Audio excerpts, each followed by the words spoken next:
के साथियों का हम स्वागत करते हैं इस कांग्रेस पार्टी के हेडक्वार्टर में। आज जो प्रेस कॉन्फ्रेंस का हमारा मुद्दा है वो ये है कि जिस तरीके से भारतीय जनता पार्टी इस मुल्क में डेमोक्रेसी का कत्ल और डेमोक्रेसी को रूंधने पे तुली हुई है।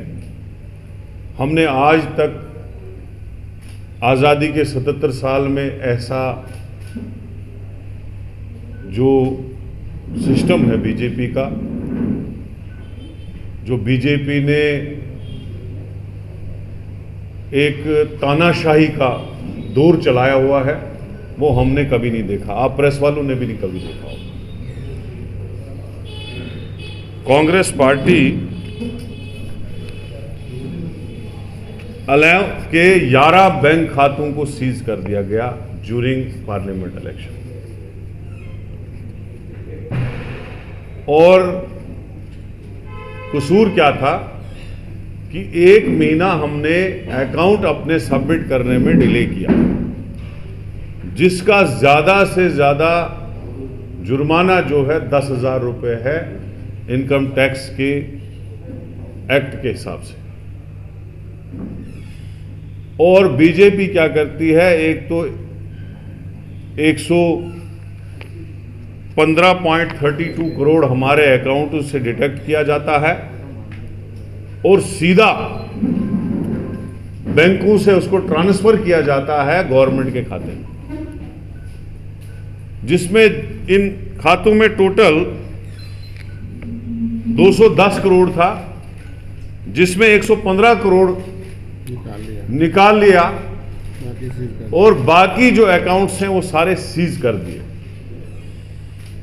ये तो कभी किसी दौर में ऐसा नहीं हुआ कि मेन अपोजिशन पार्टीज के आप बैंक खाते सीज कर रहे हो ताकि ये ना अपना पब्लिसिटी कर पाए, ना अखबार में कोई पब्लिसिटी दे, ना प्रेस में कोई पब्लिसिटी दे, ना ये कैंपेन कर पाए, ना हम अपने कैंडिडेटों को कोई पैसा दे पाए।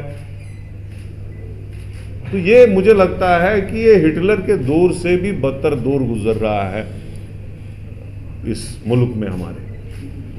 तो आज हम यही बात बताने वाले थे। कल हमारे सीनियर लीडर सोनिया गांधी जी ने, हमारे AICC प्रेसिडेंट खड़गे साहब ने भी इसी बात पे प्रेस कॉन्फ्रेंस की थी। 14 लाख रुपए जो डोनेशन है हमारे MPs का, जो पैसा MPs की सैलरी से हमें पैसा जमा हुआ, हमने एक मास डोनेशन प्रोग्राम चलाया कांग्रेस पार्टी का। किसी ने 100 रुपये, किसी ने 1300 रुपये, किसी ने 13,000 रुपये पार्टी को दिया, और यही वही सारा पैसा था जो हमने मास डोनेशन से जो है जमा किया था। तो इस सारे पैसे पे जो है सीज कर दिया गया। अब फार्म भरने का टाइम 27 को फर्स्ट फेज का है, उसके बाद कंटिन्यूअसली फार्म भरने का टाइम है। तो ये बात आया हो रही है कि किस तरीके से पूरे सिस्टम को कोलैप्स किया है मोदी सरकार ने। दूसरा, कांग्रेस पार्टी कोर्ट्स में चली गई। हमें कोर्ट्स पे बड़ा भरोसा है, पूरा भरोसा है, लेकिन केस चलेगा। हमें पता है कि हमारे ऑनरेबल कोर्ट हमारे अकाउंट्स खोल देंगे, और अगर उसमें 1 महीना 1.5 महीना टाइम लग गया तब तक इलेक्शन खत्म होंगे, फिर हमें उस पैसे का क्या करना, यह भी देखने वाली बात है। और दूसरी बात मैं कहना चाहता हूं कि आज तक किसी पॉलिटिकल पार्टी को, हर पॉलिटिकल पार्टी को इनकम टैक्स से एग्जेम्प्ट किया जाता है। कोई पॉलिटिकल पार्टी इनकम टैक्स नहीं देती, लेकिन ये पहली बार देखा जा रहा है कि किसी पॉलिटिकल पार्टी, और इतनी पुरानी पॉलिटिकल पार्टी, 150 साल पुरानी पार्टी, और हमने भी राज किया, सबसे ज्यादा राज हमने किया, लेकिन ऐसी डिक्टेटरशिप कांग्रेस पार्टी ने कभी नहीं चलाई। तो हम ऑनरेबल सुप्रीम कोर्ट से, इलेक्शन कमीशन से ये अपील करते हैं कि इमीडिएटली इस पे कोई ना कोई नजर दी जाए और हमारा जो पैसा है वो रिलीज किया जाए। दूसरा ये है कि आपने देखा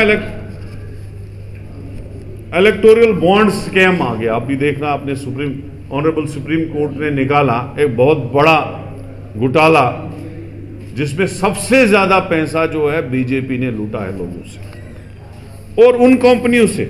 डोनेशन वाली वो कंपनियां हैं जिनके ऊपर शाम को ईडी का रेड डाला गया और सुबह पैसा वसूल किया गया। तभी तो बीजेपी का प्राइम मिनिस्टर साहब, होम मिनिस्टर साहब और हमारी फाइनेंस मिनिस्टर साहिबा, इनको तो सीधे अब क्या लोग नाम देते हैं वसूली बाई। जैसे माफिया लोग वसूली करते थे, किडनैपिंग करते थे और बाद में पैसा लेते थे, ऐसे ही ये रात को आईबी का रेड, सीबीआई का रेड, ईडी का रेड और सुबह पैसे की वसूली। तो आप देखिए, एक पार्टी इतना पैसा गलत तरीके से लोगों से लूट रही है और दूसरी पार्टी जिसके पास साफ सुथरा पैसा, लोगों से जमा किया हुआ पैसा, एमएलए और एमपी के सैलरीज का पैसा जमा किया हुआ, उसको सीज किया जा रहा है इलेक्शन के टाइम। बाकी और भी इश्यूज हैं जिन पे हमारे spokesman, chief spokesman Ravindra Sharma ji बात करेंगे।